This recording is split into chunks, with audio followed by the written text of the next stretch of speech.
What if the most valuable gemstones on Earth were hiding inside ordinary rocks, right beneath your feet?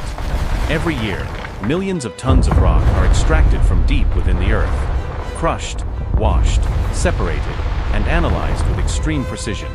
But here's the truth most people never realize. Before a diamond shines, before a black opal reveals its fire, they look exactly like nothing. Just rough, dusty, lifeless stone. In this video, you're going to witness the complete journey, from massive explosions that tear open the Earth, to machines powerful enough to crush solid rock, to advanced systems that separate materials using physics, density, and light, and finally, to the exact moment when something extraordinary is revealed from within something completely ordinary.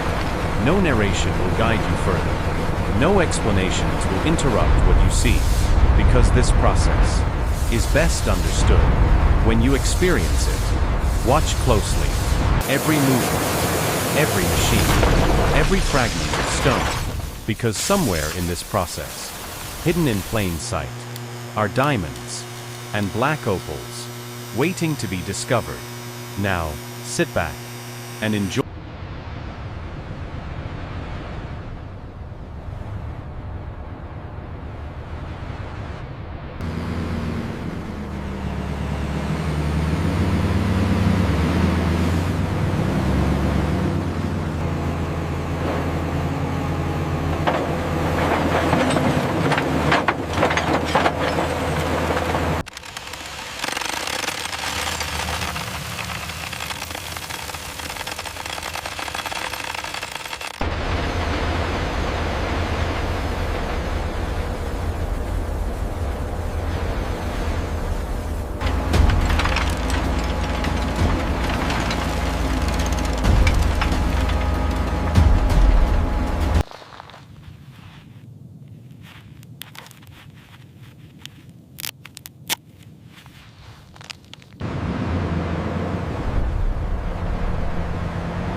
after tons of rock, endless crushing, and precise separation. This is where everything changes. What once looked like ordinary stone now begins to reveal something extraordinary. Hidden deep inside, under pressure and time, a diamond starts to appear. Sharp, brilliant, and incredibly rare. And right beside it, another miracle of nature. Black opal, alive with color, shifting with every movement of light, carefully cleaned, and slowly refined. These raw discoveries transform into something truly valuable. From dust to brilliance, from rock to treasure. This is the journey of how diamonds and black opals are found inside what once seemed like nothing.